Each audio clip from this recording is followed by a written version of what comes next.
Bonjour David, et vous avez choisi de revenir aujourd'hui sur le marché des quotas carbone, cette sorte de marché de CO2.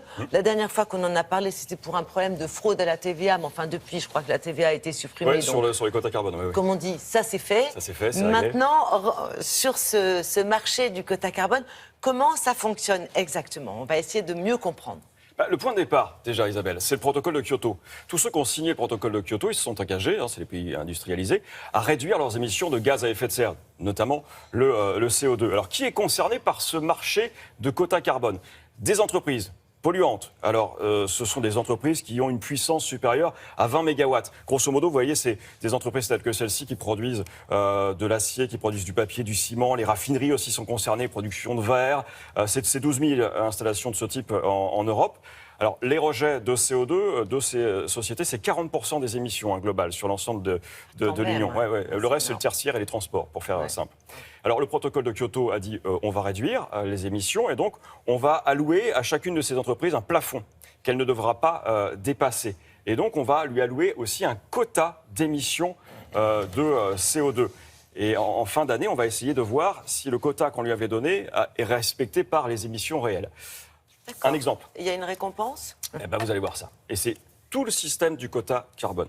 Vous êtes une entreprise, vous émettez 4 tonnes de CO2 par an. Oui. Je vous donne 4 quotas en début d'année. J'ai droit à 4 tonnes. Je vous alloue. Vous ne les payez pas, je vous les alloue. Tout le monde suit. Voilà. À la fin d'année, vous avez effectivement émis 4 tonnes de CO2, donc vous me rendez les quotas. Merci beaucoup. Jusque-là, ça va aussi. Voilà. Je repars de ce bilan de 4 tonnes de CO2 pour vous donner, l'année d'après, encore vos quotas. D'accord. Et là, vous avez une conduite exemplaire, vous avez bien compris qu'il faut réduire vos émissions, et vous ne produisez que 3 tonnes de CO2. Donc vous me rendez 3 quotas. Merci. Qu'est-ce que vous faites de celui-ci? Je le revends? Vous allez pouvoir l'échanger, le revendre, le donner à une entreprise qui, elle, n'a pas à dépasser son plafond, à dépasser son quota. Et donc vous le monnayez.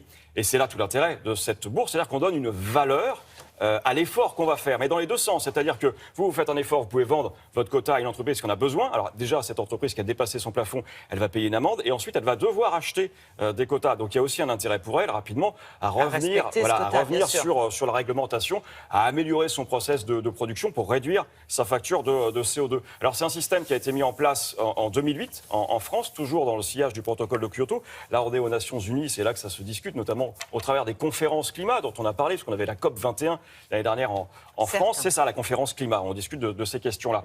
Là, c'est celle de 92, donc à Kyoto, qui a lancé ce protocole et cette décision prise donc, de réduire les émissions de CO2.